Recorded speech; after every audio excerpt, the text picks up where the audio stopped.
Yeah.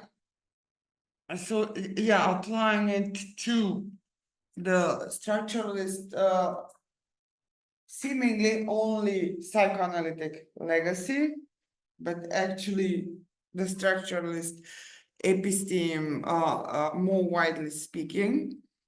What is fascinating in Irigary's this text, which is not one, is her discovery that Marx's logic, this logic of value exchange, of exchanging value for value, works as exchanging sign for sign, works as the signifying automaton Lacan speaks of, right?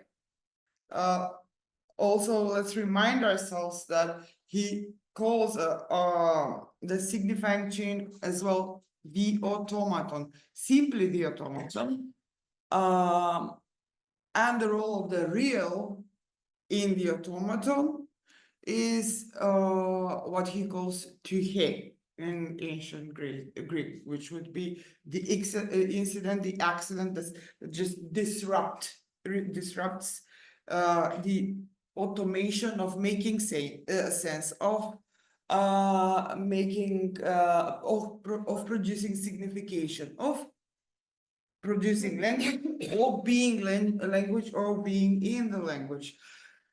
Hence, if language or sign production or the signifying chain or automaton transposed or applied to psychoanalysis as Lacan does, produces pleasure, right? It's also the pleasure principle. The signifying automaton, if you remember from Lacan, is the pleasure principle.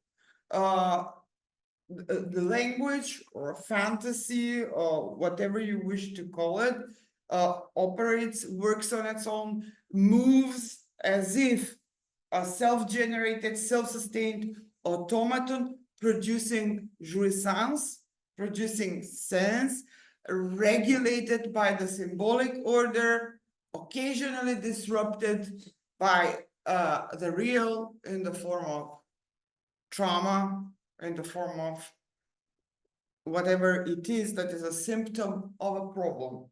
Interestingly, the symptom always appears, according to Lacan, as the real, that which does not make sense, that which disrupts making sense.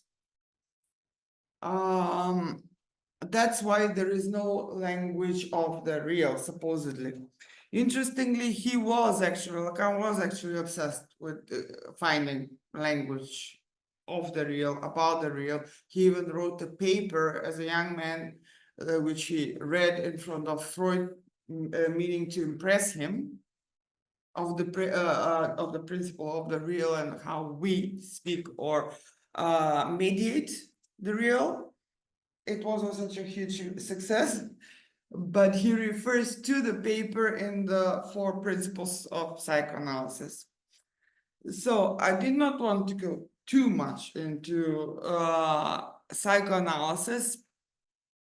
I wanted to stick to structuralism and its epistemic possibilities, and how compatible it is in an analysis with Marx's analysis of capital. And I argue here that the same automaton of making sense, of producing signification, the same laws of automation in terms of signification apply both to how capitalism or capital produces value, because what is value? Value is an abstraction, right? What we assign to the real thing. So how capitalism produces value, and value is signification. So surplus value in particular is signification. And so and how language works. So that's the first comparison, not comparison, but identification of the same mechanisms. Let's put it that way. And the same laws of functioning. So it's not just an episteme, but it's also a definition of an object of analysis. We define the object of analysis in this sense. So I will read a chapter from a book that actually argues that even philosophy works in the same way in which capitalism as automaton works. The automaton of language is the hypokemenon, the substratum of how these other automata would be constituted. That would be the proto, let's say, automaton. In that way, language is almost value-free. Just as Saussure said, you know, it's just arbitrary. It's arbitrary, it's convention, it's even the sounds are even contingent, sounds that constitute science language, phonemes, morphemes, whatever. It's just any material. This material through, now I'm jumping to Saussure obviously, but the connection to everything I said, I'm assuming is obvious. Now we're focusing why this is value-free. It's not imbued with the sense that, for example, Claude Lévi-Strauss's structuralism in anthropology offers, or what Lacan's structuralism in psychoanalysis offers, or what Irigary's feminist appropriation of Lacan's psychoanalysis plus combined with Marx offers, it really is kind of value innocent, let's put it that way, language proper, as Saussure defines it. So he says, like, you know, any sound could be, you know, the sound that we use to signify something. It absolutely does not matter what sound you choose. Unlike Plato's and other metaphysical attempts to define language by finding essence in the sounds, like R means, I don't know, for example, Plato and Crato, R means force, stuff like that. You know, there is no essence in that. There is pure coincidence what sound you choose. Then what happens is pure mechanics. You have to distinguish this sound from the other sound in order to create compounds.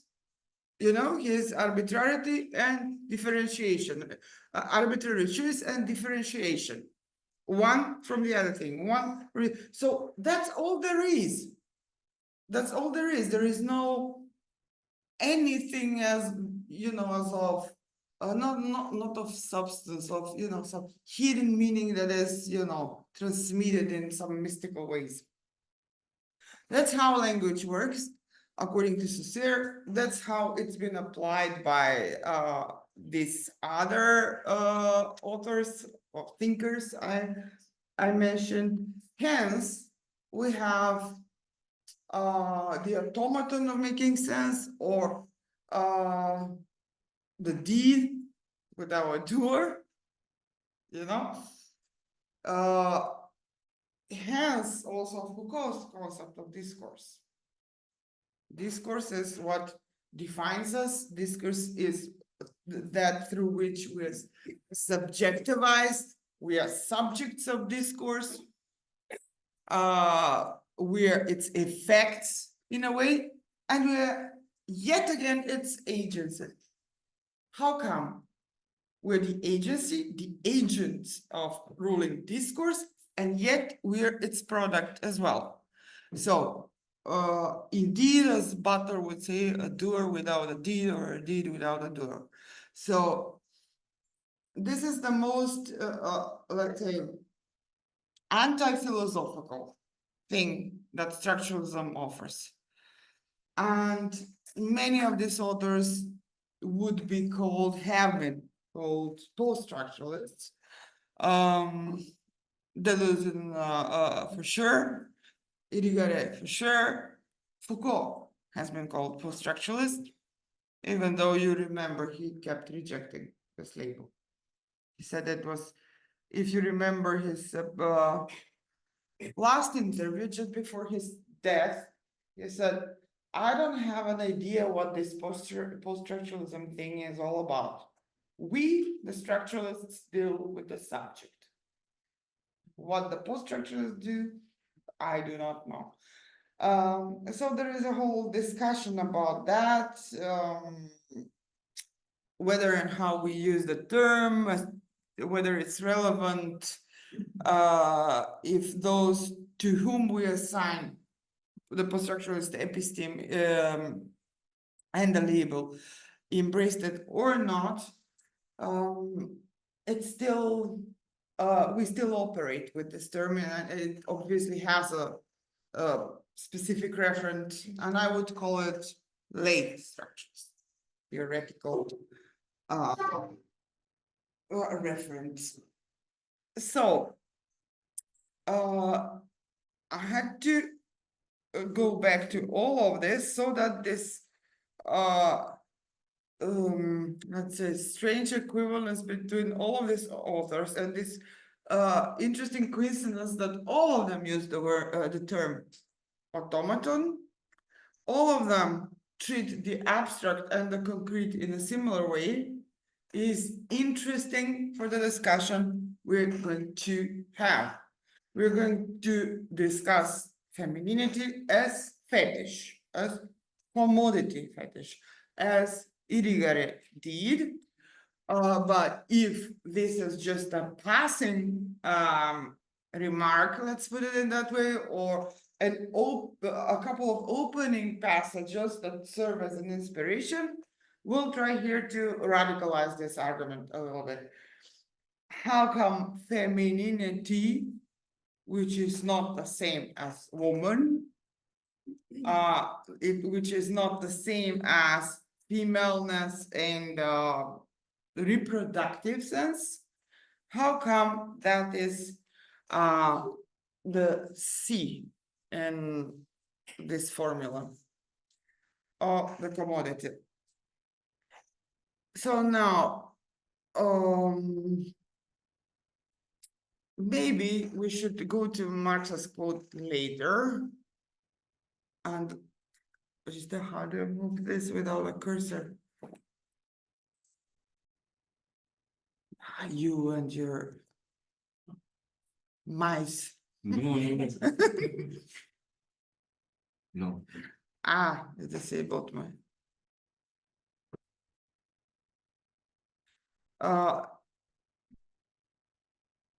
I think I kind of summarized all of this. Maybe try, start with this was a long time ago, with Rosi Braidotti. Okay, so Lacan, I think that I reminded you of that definition. You all know it, the automaton versus Tihe. This is what he operates with throughout the four fundamental principles of psychoanalysis. And I probably mentioned he borrows them from Aristotle. Aristotle also makes the same opposition, automaton versus Tihe. Something that is self-generated, self-perpetuated versus Tihe. Tihe is really, again, incident, accident, that which does not make sense, and that to which we assign the role of the real. Interestingly, that's also in capitalism the role of use value and the material, as opposed to surplus value, as opposed to that which can be calculated in monetary value. So I'm not talking about reified value. Money is reified value. You know, from Lucas, reification is actually it's also in Marx. Reification is faking it that it's real, even though it's absolute abstraction, like value. Money is just a medium for something that is pure abstraction, surplus. That's why now we operate with bonds, futures, etc. It's not even money, it's future money, right? So maybe it's too early for Turing. He has a very similar quote where he opposes the abstract and the concrete. But we were at stop here by accident.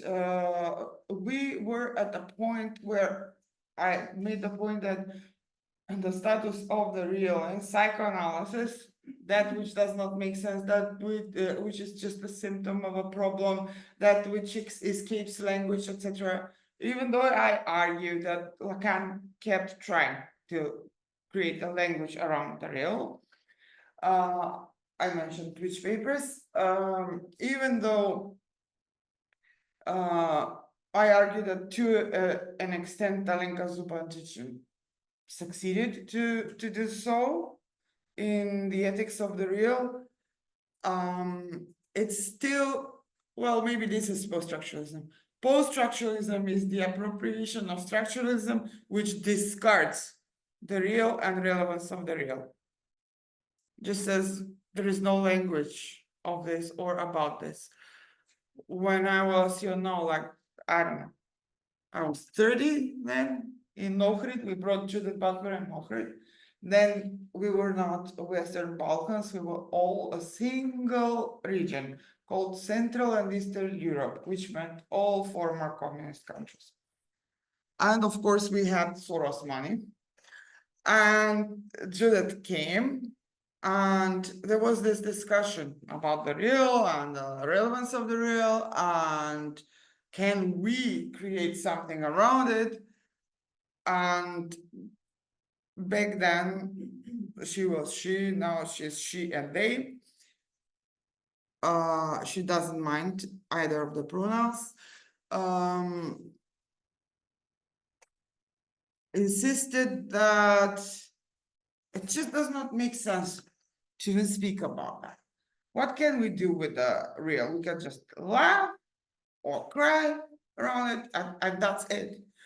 But trauma, laughter, nervous coughing in neurosis or whatever disrupts everything and invites reordering of language for it to start making sense again and circulate in this automatic way, like, goes on its own and continues to make sense. That's why it's never interrupted. Now, there is a whole story why this remains a complete confusion to us even today.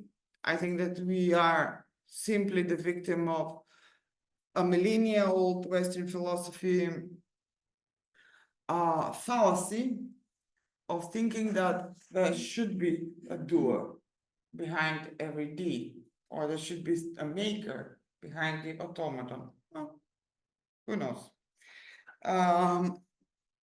But we can speculate about it. Okay, so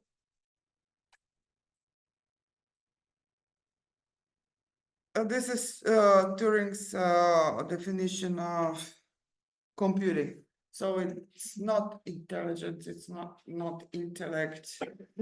I remember a quote from him where he says, if you through AI, it wasn't a concept, then if you try to through yeah, it's the same artificial intelligence computer, the Turing's test. If one tries to imitate humanity, consciousness and intelligence is of the quality as the plastic apple to the real apple. It's simply kitsch, the attempt itself. So you can have super smart machines, but this anthropocentric, he did not say kitsch, but it's implied in the plastic apple. But if you seek to imitate anthropomorphism or anthropomorphic entities, humans, it's kitsch, it's unnecessary kitsch. You have super smart machine that can be deterritorialized, as the Deleuzians would say. So anyway, there are a lot of reasons to argue that Turing is practically the first materialist in mathematical sciences. And I have a bunch of quotes for that, and Paul Cockshott has a bunch of quotes for that in a book that we are publishing in November. I'm not addressing the book now. It's called Defending Materialism, the Uneasy History of the Atom. It's coming out with Bloomsbury Academic, UK. And the authors are Paul Cockshott, Greg Michelson, and myself. So I don't have more quotes from Turing here to prove that, but there we have a lot. Okay, this is the Tuhe and Automata quote of Lacan I told you about.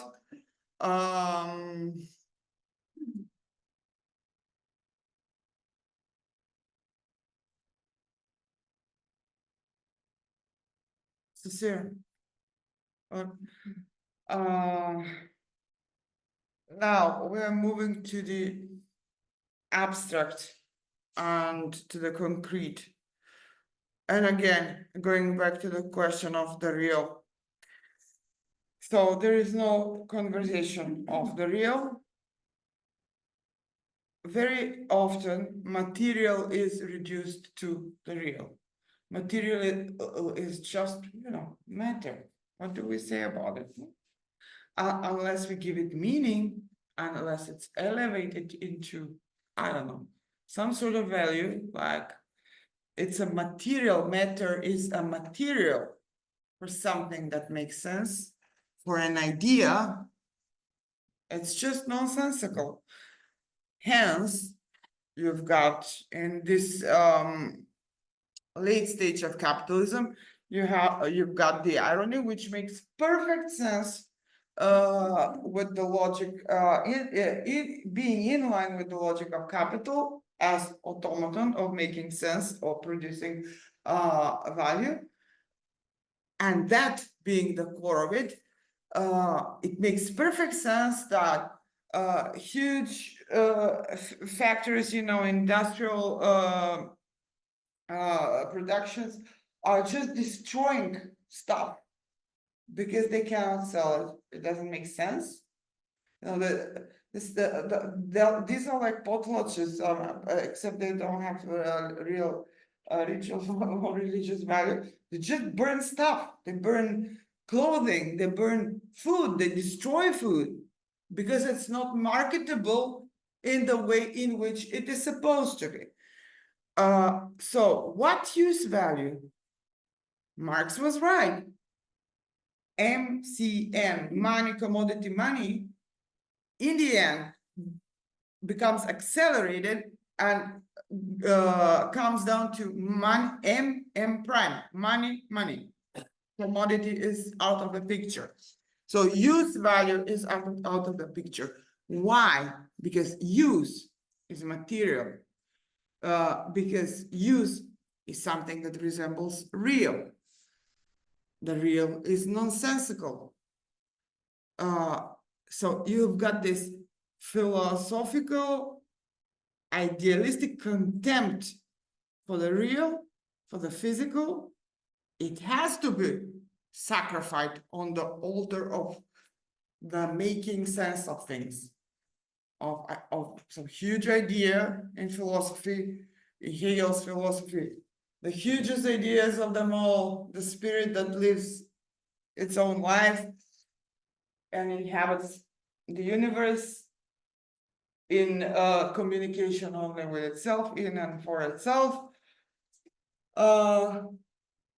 in itself and for itself. So you see the comparison here behind, how making sense of things in philosophy works, or let's call it Western philosophy, or let's call it just European philosophy, because not all of us are Westerners here, but we're all, I don't know, the progeny of this heritage, Greek, Latin, medieval, at least, foundations. There is a lot of Arab influence, of course, but then again, they too interpret the ancient. So that's the origin and that's the tradition. So maybe we're talking about this, let's call it European or Arabo-European philosophical tradition. There you've got this hierarchy, and there this dichotomy between the material and the ideal or thought or the intellectual or the spiritual, whatever you want to call it. Hence, Marx's attempt to create the science of the material is also linked with his conclusion that he has to do away with philosophy. So he takes something from philosophy, but attempts to create science out of this material. So this is a science of the species being of humanity, his science. That's why it's not just economy. That's why it's political economy. And that's why, because he is a materialist, he departs from the analysis of how life is produced in terms of its mere sustenance, like food, I don't know, shelter, etc. And from there, he deduces the cultural dimension, we would call it nowadays, or the societal, etc. But it's all, as Miglena reminded us, it's all in fact social relations, but social relations are material. And because they change with the technological development, how we produce this inhabitable reality, the very physical reality of, staying in life, but also expanding the possibility of nature, of which we are part, he insists. But as natural being in touch with nature, it's not just early Marx. In the manifesto, there is a quote that there will be a reconciliation with nature when communism comes about. There is a sentence. He never actually abandons this idea. So very interestingly, this technological development, the development of the means of production, actually comes through and from nature. It's just an expansion of nature. There is no real dichotomy. And his idea is that we have to recognize the falsity of the dichotomy that philosophy imposes on us and capitalism imposes on us. So there should be a sort of a reconciliation between the two. So maybe I digress a little bit, and the digression was so long. I hardly have any time for what is in the title. But I think that I had to give this background because once I start reading about how this formula, where is the formula from Marx? Here is transposed, yeah, onto the question of Paulus and femininity, which is what we're going to talk about. I had to make this digressions so that the relevance of the material and the perennial contempt for it is recognized, established. We know what we deal with. This is the metaphysical problem that Marx actually sought to grapple with. This is why it's materialism. It's very ironic that so many people say like, oh, if you're a communist, you're an idealist, you're above material things.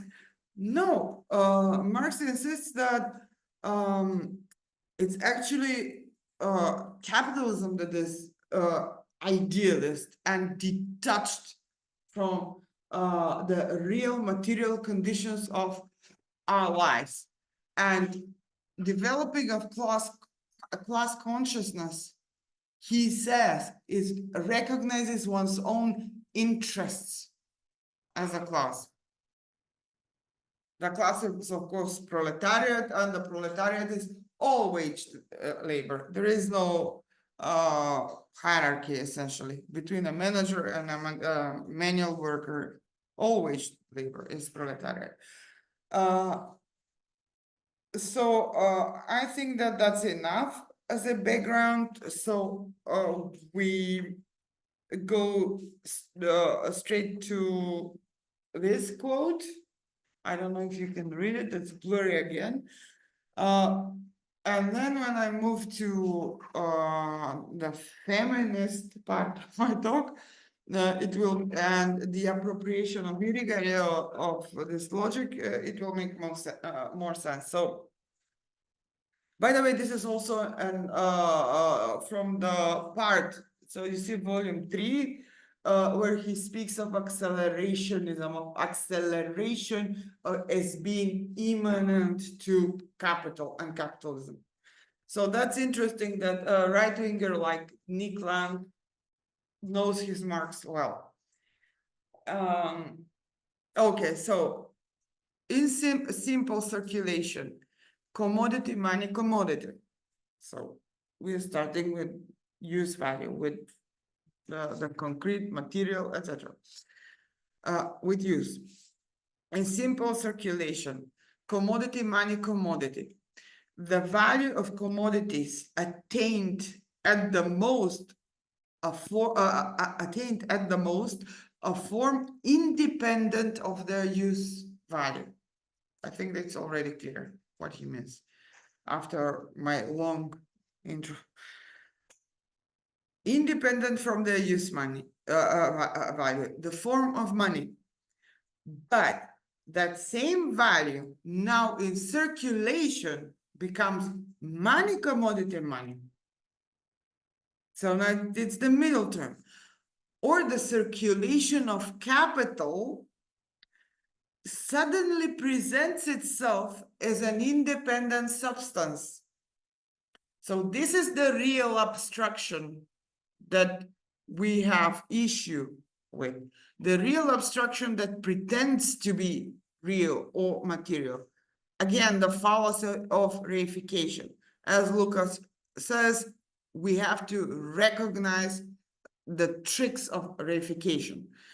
So, a life process of its own, passing through a life process of its own, in which money and commodities are mere forms which it assumes and casts off in turn. Nay more, instead of simply representing the relations of commodities, it enters now, so money, the circulation of money, it enters now, so to say, into private relation with itself, money with itself. It differentiates itself as original value from itself as surplus value. So now you see the distinction between use value and surplus value is unnecessary. It's just value from now on. And he makes this comparison. As the father differentiates himself from himself qua the son, yet both are one and of one age. Interestingly, for only by the surplus value of 10 pounds does the 100 pounds originally advanced become capital. And so soon as this takes place, so soon as the son, by the son, the father is begotten. See, the logic is reversed. So if this happens, if you add this 10 to the 100, then you actually have capital. So the logic is reversed. In fact, the son begets the father in this way. And by the son, the father is begotten. And this is in perfect line with the automata we were talking about. And the atemporal logic. So soon does their difference vanish, and they again become 110. So we go and depart from the concrete to the abstract, and the governing metaphysical law of capitalism is economy expresses a metaphysical position. Economy is not just economy, it's never just economy. A choice between the abstract and the concrete, and the fallacy of abstraction fetishism. Hence, I mean, this is my summarization, hence M to M prime or M to M. Finally, he ends with the formula M to M. Okay, so how does it apply to the exchange of women? And, you know, reproductive logic and the sexual logic of reproduction. And how does femininity become detached from femaleness? Because it's always already transformed into the commodity that is fetishized as if real, but not quite. It's the currency of exchange. Money is also a commodity or fetish. We spoke, we mentioned that at the beginning. So now the comparison will become more clear. So the formula we will propose here is that phallus produces phallus, tautology, just as money produces money, tautology. Tautology. And this is all derived from money, commodity, money, the mechanisms we just explained here.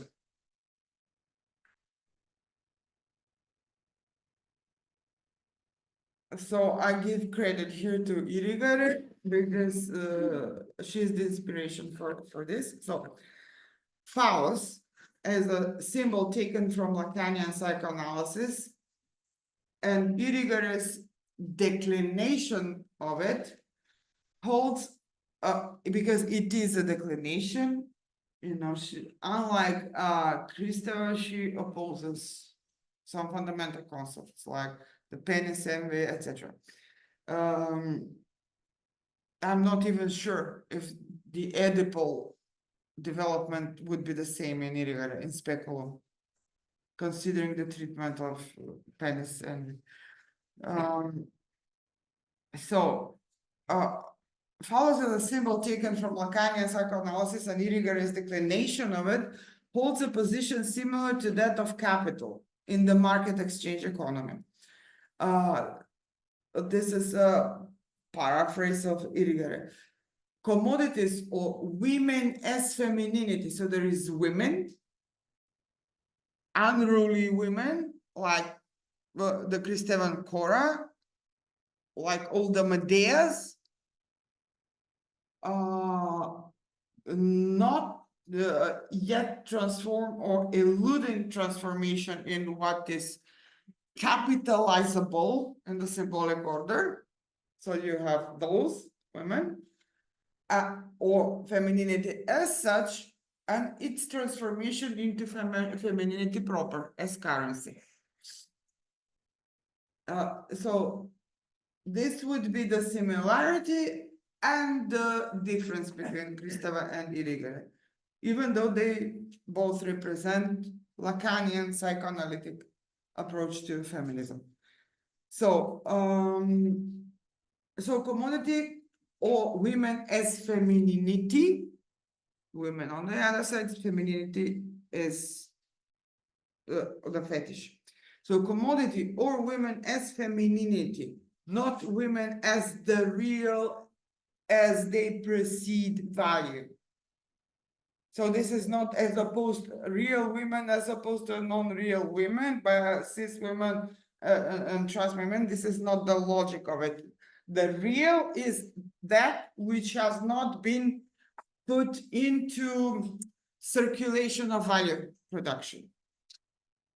There is an explanation here how come trans women can be precisely what women as commodity in capitalism are, simply because it's a fetish and of femininity, and this fetish is operated with in the same fashion, regardless of your anatomical characteristics. So we're interested in what is done to femininity in patriarchy and in capitalism. So commodities or women as femininity, not women as the real. So Cora, that the uncontrollable thing, reproductive potentiality and whatnot. What else is there as material or real offered by women? So not those women. We do not want them in the symbolic order, in capital, in psychoanalytic terms, or in circulation in patriarchal capitalist terms. So commodity or women as femininity, not women as the real, which precedes value, are the relay of value or sign communicating with value and sign, just like this formula. So it's a currency of the autoreferentiality according to the equation MCM, which always yields MM prime or simply MM. So money. The heteronormative chain of signification is a perpetual repetition of the automaton of phallus producing phallus, or homo with the two M, like in Irigare, like lom, homosexuality, so male to male. So according to her, even straight heterosexual sexuality in men is homosexuality, according to this logic. And this is what she explains. This is what she explains in this text, which is not one. So the fetish, or the fetish, or rather commodity, is not a subjectivity or an agency, because you're being exchanged as commodity. So the fetish, or just like money, right? It's also a fetish and it's being exchanged. The fetish, or rather commodity, is not a subjectivity. So we should stop thinking about subjectivity or agency or agent. I mean, this is in the logic of this analysis. This does not literally mean that women do not have agency or they cannot be agents. It's just this is what I always catch myself explaining.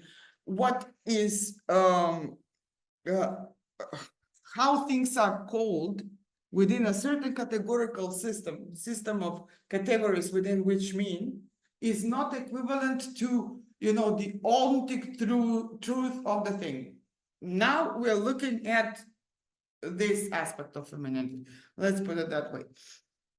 Of course, we can all be Medea and Hora, the object that opposes the order. This is now what is done to the feminine subject according to this analysis and this logic. So the fetish or rather commodity is not a subjectivity or an agency, and it does not possess desire, argues Irigaray. Within the capitalist and patriarchal universe of the value exchange automaton or the automaton of signification, homo as sexuality engenders masculinity and reaffirms it as the only reality. This is comparable to the Bohora also, the othering. You need to other the woman in order for the man to reaffirm himself as such. I mean, you can find this dialectic here, Beauvoir's dialectic as well. But the approach here is different. Let's look at it as a currency, especially because it aligns with Levi-Strauss's analysis, which was actually very popular at the time. 60s, 70s, especially 70s, even though he wrote in the 60s mostly. So, within the capitalist and patriarchal universe of the value exchange automaton or the automaton of signification, homosexuality engenders masculinity and reaffirms it as the only reality. So there is only masculinity and aberration from masculinity.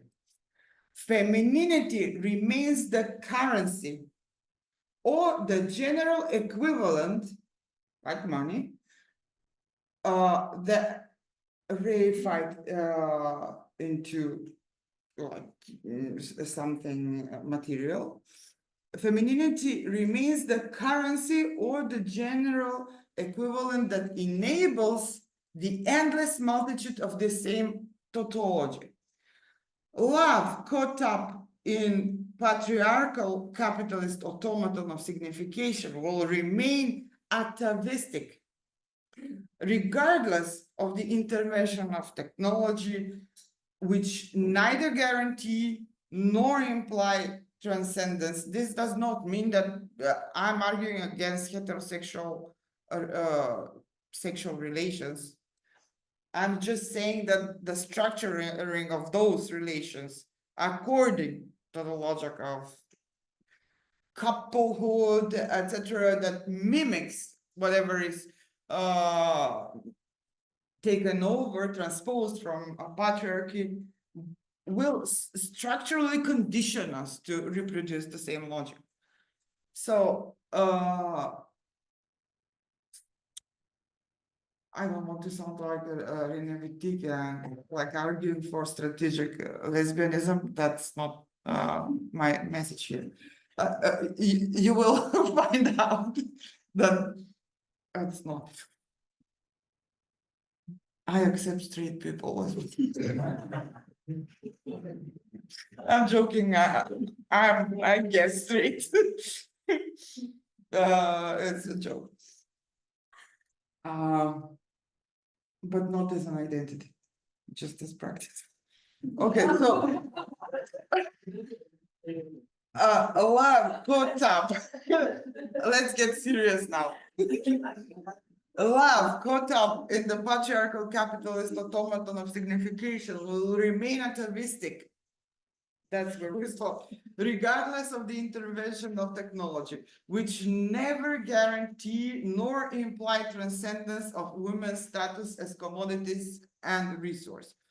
Only a political reversal of the underlying automata of capitalism and patriarchy can enable change in input for the post-human or the non-human, as I call it here, inspired by John Malarkey's non-human and his appropriation of Laurel's non-philosophy in radicalizing the concept of the post-human. John is coming on Monday. He will be speaking next week. So, but on a more cheerful topic, on death. So only a political reversal of the underlying automata can enable change in input for the post-human or non-human agencies of pleasures and of trauma called love. Such political reversal cannot avoid coming to grips with the questions of subject and object, physicality and its opposite, the one and the multiple, the real and the fiction, and the related binaries insofar as metaphysical rather than philosophical, and their determination in the last instance. I think I skipped a page. In still other words, I should stop for conversation. Maybe you can interrupt me with questions and I go on if there is time. Isidora, you of all people? Okay. Ask. It's more about Lacan linked to Marx. So I have to write it down because maybe it makes no sense. Is it possible to say that by rejection of materialism and by that rejection of the real, that it could be similar to the negation of the specular image? Because even though it's a part of the imaginary, the specular image, there is also an uncanny realness there. And when we reject... Okay, it's a bit complex, slower. And when we reject the specular image, that disrupts our psychological growth and development.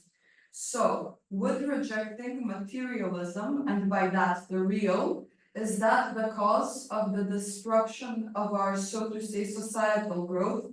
And that does that disrupt the natural course of capitalism falling by itself, as Marx predicted?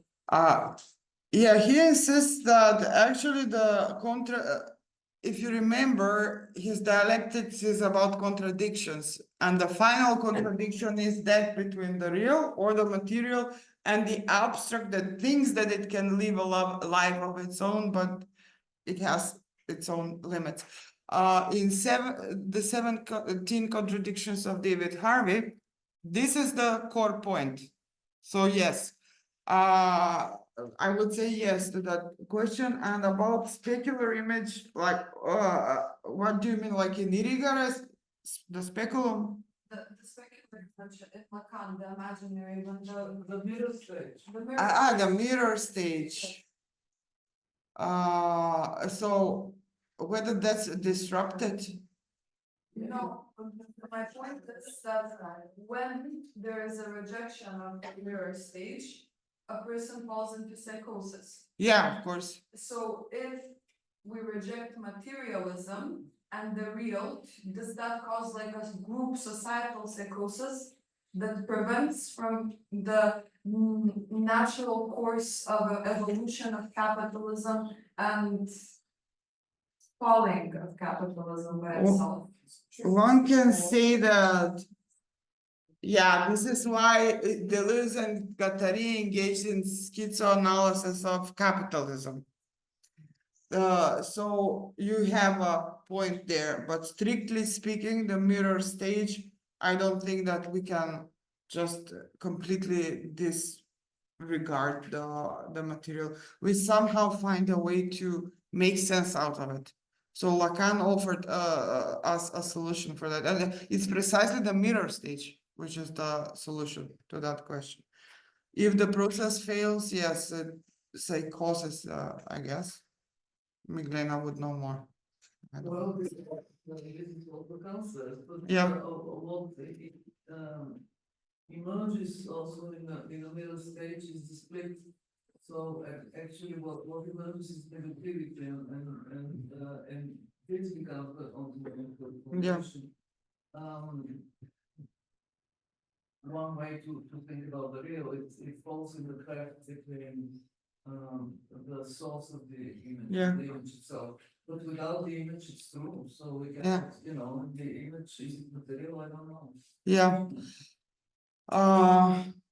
So the real has a place and a role in this crack. This is what Alenka Zupancic calls the cut, not of the real, but something like that.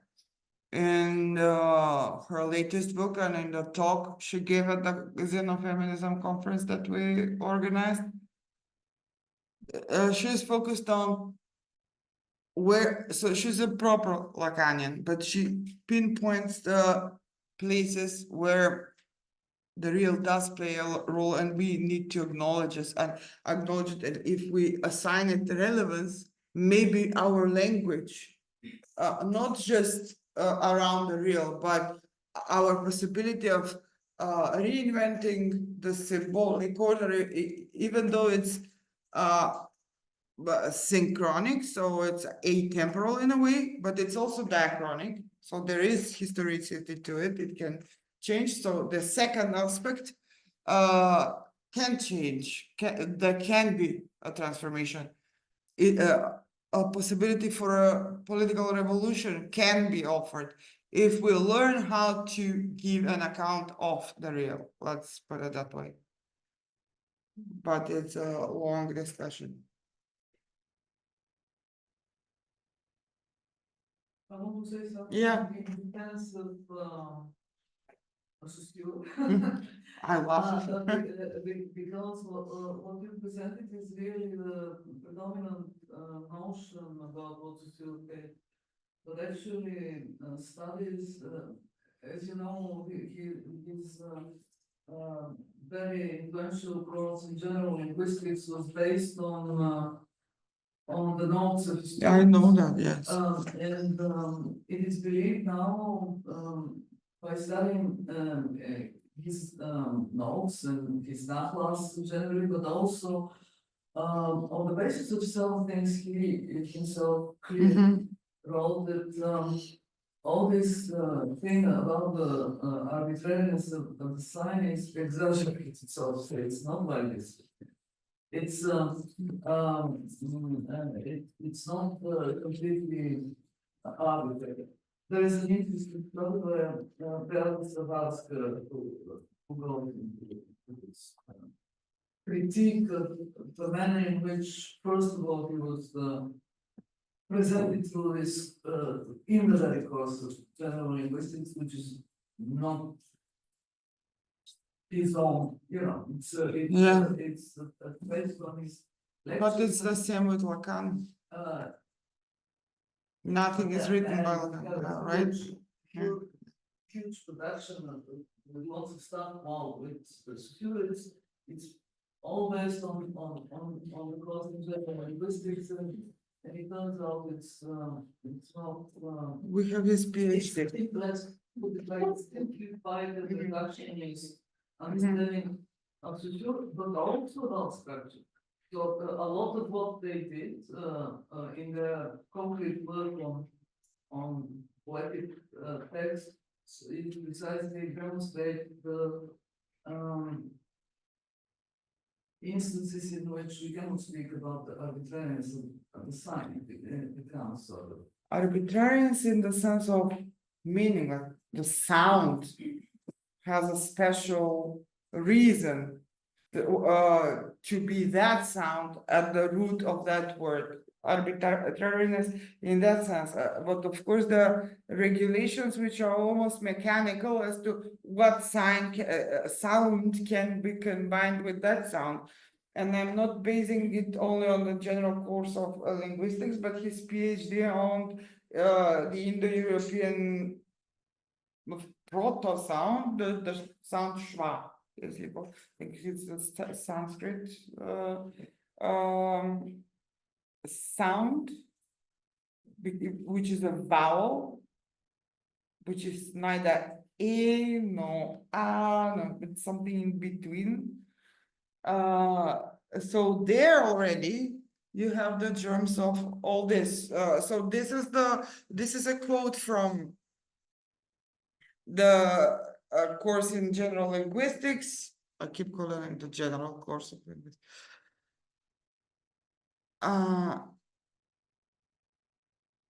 This is something else. I can, maybe it was Turing. Okay, so you see, for the first time, I doubt that somebody can make up this entire passage. For the first time, we have broken away from abstraction. The same ambition, you find it in the same sentence in Grundrisse and Marx. For the first time, we have broken away from abstraction. Now, for the first time, we have found the concrete, irreducible units that occupy a place and correspond to a bend in the spoken chain. For example, P, so this is the ideal P, was nothing except an abstract unit linking the common characters of P, this bigger and smaller, so the imperfect piece. So you find the sound in real life as the imperfect sound. Then you abstract the perfect P so that it makes sense in the system of explication. But he is still making sure that we are aware that in the real life there is no ideal P, just as Marx insisted that there is no ideal human, there is no the animal, the human. They're always these or these, but we can abstract them. And Zoneretto is fantastic because he kind of finishes the job for Marx epistemologically by explaining to us a very simple thing.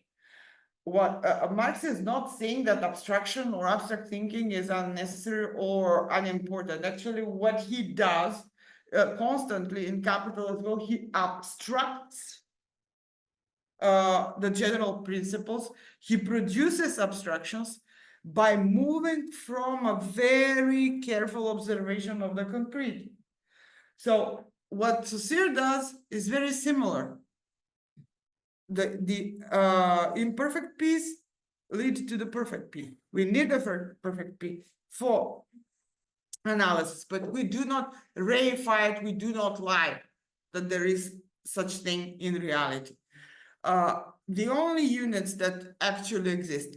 In the same way, the still higher abstraction of labiality, P, that labiality. So Simiga is very mechanical with him, so it's not arbitrary, but you're right, but there is no some hidden deeper meaning. That was my point. Still, there are rules of labiality. What sound can come next to a labial, for example, and what variation? What does P, why does P perhaps invite M or B, all the labials?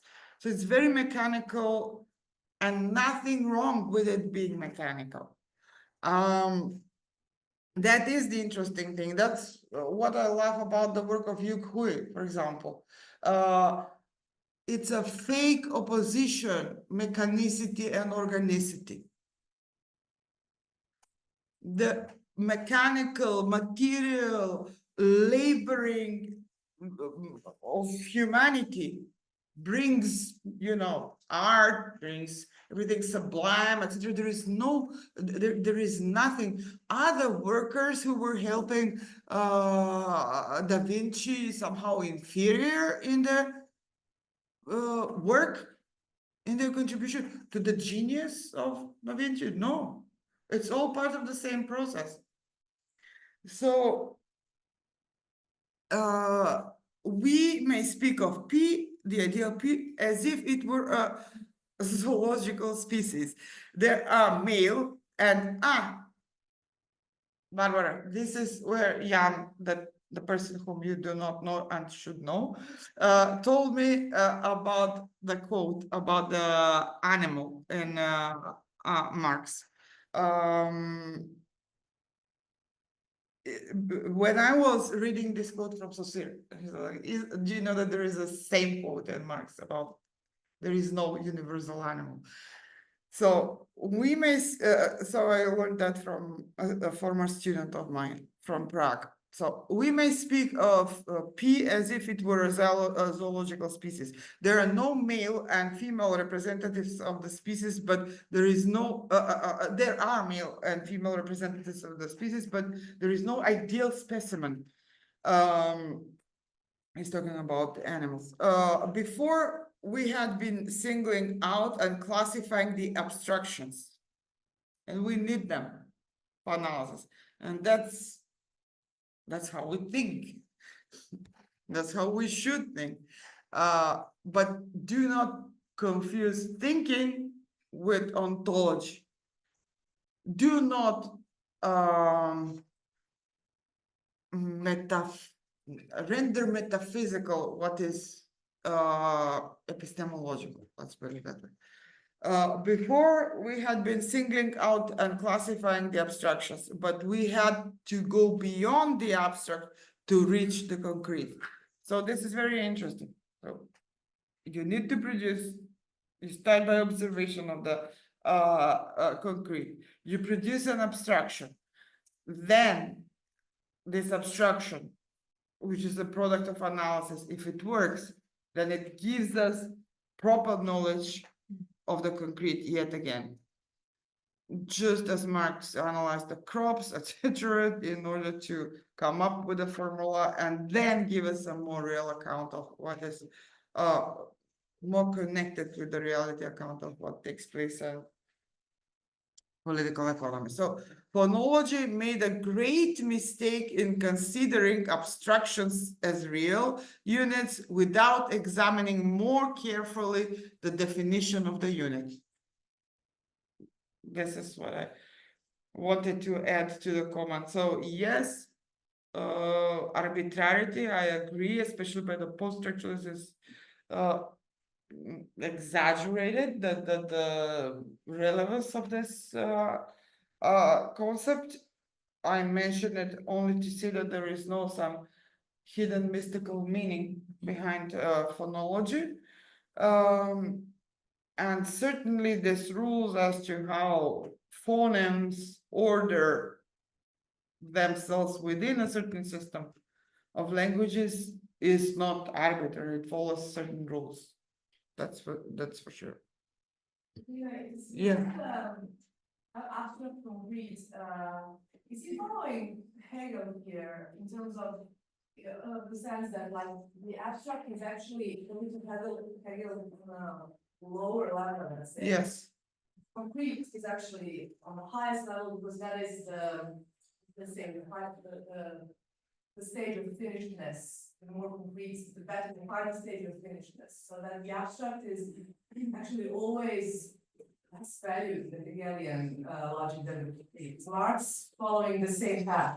No, I wouldn't say so, because he's problematizing the pretension in Hegel that anything that is abstract can be a real entity existing in and of itself. To him, abstraction is, let's put it, a function of the mind, human activity, whereas that which exists is concrete, but concrete in the sense of real, tangible, and as he says, connected to nature as well. Yeah, I forgot that actually in Hegel it's somehow the other way around. Yeah. Yeah. Someone else? Yeah. Well, just to go a little bit ahead to my talk, this is of course exactly how I would just now think about Darwin, so instead of having Mhm. Platonic ideals of essences which get manifested in individuals, it's individuals that are more real than Mhm. essences, at least, yeah, so that's interesting. Yeah. But then, So that's question the of debate. synthetic Mhm. will come into the picture. Mhm. How does the reality or that there's no ideal specimen, it's true, but um, how does it emerge? How does a structure actually come into being? It's the product of the human activity that is Yeah. called thinking. It does, so that is here is Laruelle. The perennial trap of philosophy is that we think that if it's true, it must be real, and real must be true.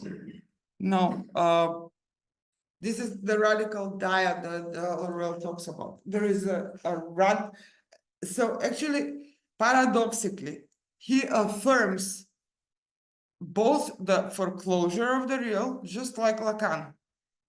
The real is out there, the thinking subject, the human subject cannot fully access it, grasp it, control it, etc. However, it is a fallacy to think that we can refer only to the universe of signification. True, we refer only through the universe of signification, but we always already attempt to approximate, the real. So the real is foreclosed, but yet again affirmed that, and it's admitted that what language does is it keeps trying to relay somehow the real. So in that sense,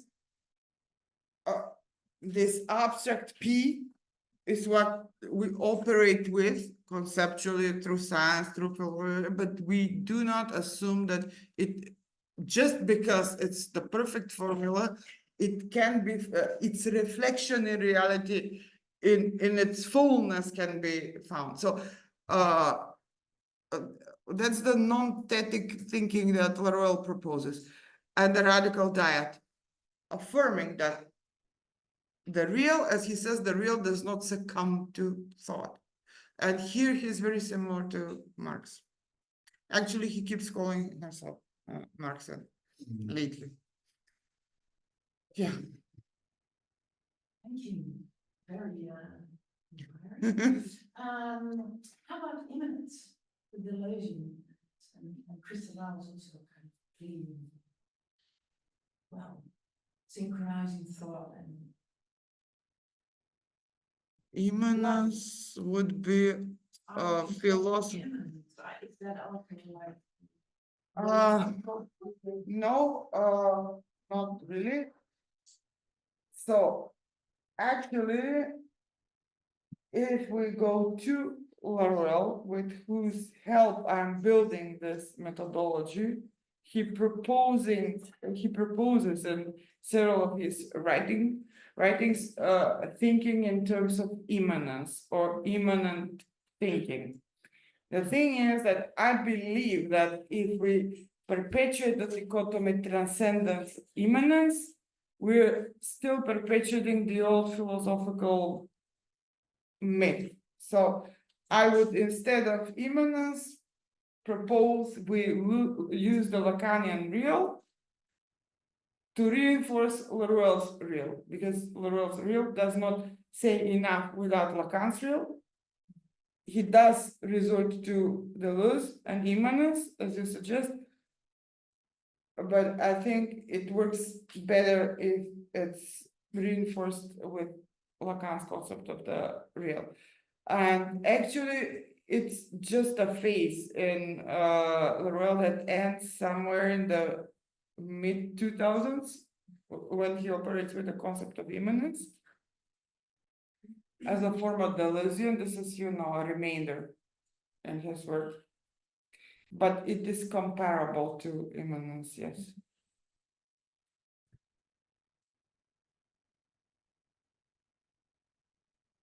So Kate, when is the book forthcoming?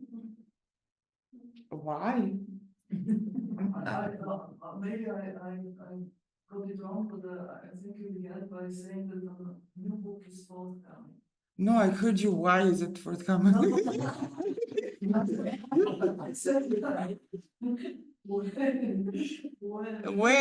When? In November. Soon. We just submitted this morning the third proofs. That was a bad. No, I took it like, why a book with such a topic or something like that.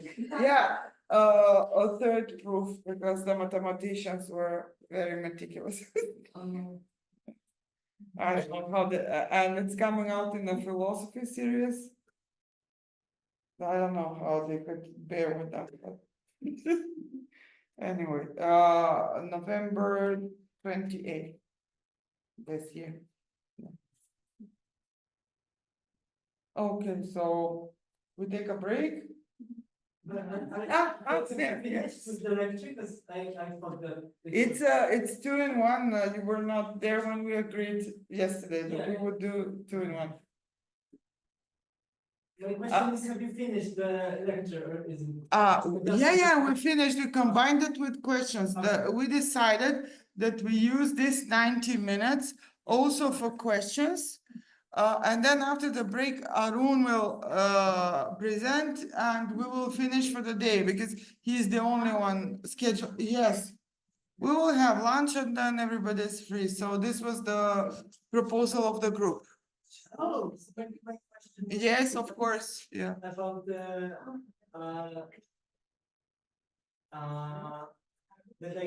dichotomy of femininity and femaleness, womanhood, and with having this first womanhood, femaleness thing being sort of outside the realm of the Signification. or realm of value. Yeah. Because I don't know from and how to think about this in a way that is not that there is not something biological, and because in a way I think of it, the womanhood or femaleness is always like an ideological way of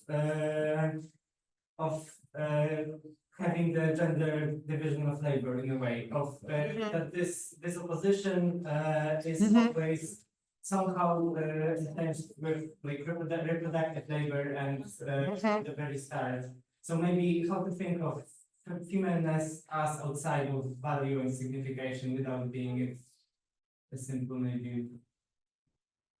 The thing is that this analysis points to the fact that use, even though use value, as Marx would call it, or use or the real material purpose of, for example, femaleness, or for any object that is produced or any crops that grows in the fields or whatever.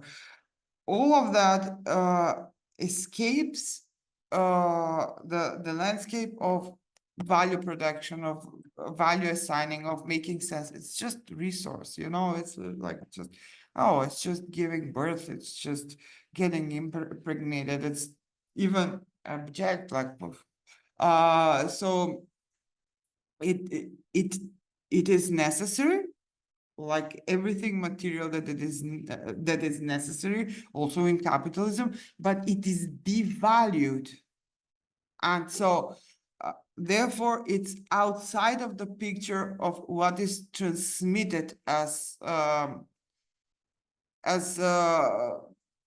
sign that is.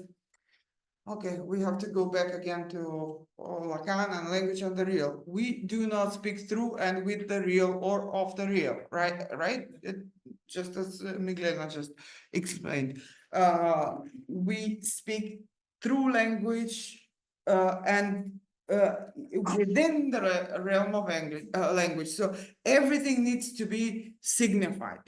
So femaleness which is not femininity, but it's mere use, is not signified in those aspects that simply do not work in favor of reproducing the tautology, the exchange of femininity, the exchange of women, as in structuralist anthropology, serves the reproduction of men, of patriarchy. And like in Claude Lévi-Strauss, in the anthropological, to be cut it shorter. Have you read the Antigone's Claim by Butler? No. Oh, okay. So there you have that exchange of women. It's always been like that. Women are exchanged in order to establish a family, etc. So in a way, according to me, by appropriating Hegel and applying Hegel to Claude Lévi-Strauss and his anthropology, she is simply being a reformist of what is a patriarchal structure of family or couplehood or a relationship of life or the economy of sexual reproduction. Let's put it that way. So it does have a role, meaning, and function in the sense of, we need women to reproduce, but that image does not enter the idea, let's put it that way, of femininity that needs to be exchanged as currency in the world of sexuality. So in the world of pleasure. So this is already not about reproduction. This is about sexual pleasure, sexuality. That's why she says that this is the reproduction of l'homme en sexuality. And femininity is exchanged within that this tautology of masculinity via appropriating femininity, enjoying femininity in this and this way, actually reproduces itself and reinforces itself. So in that way, if it's a fetish, then be it a biological or trans woman, we all play the same role. My worry is that I don't know, proper gay people completely outside of this economy. Yeah. I was thinking, if I understood that correctly, that it's like othering as an act of politicizing, almost having the other be the woman, the racialized person, or whoever who's not like in this position of the, let's call it white male, Western. So wouldn't that mean that queering has always this act of like getting out of the binary for like reappropriating the political? I would say so. According to me, yes. And that's why I take Jack Halberstam, as somebody really different from the other queer and gender theorists. And yeah, and I know it firsthand because I used to know them ages ago. To me, queer has the most, subversive or revolutionary potential.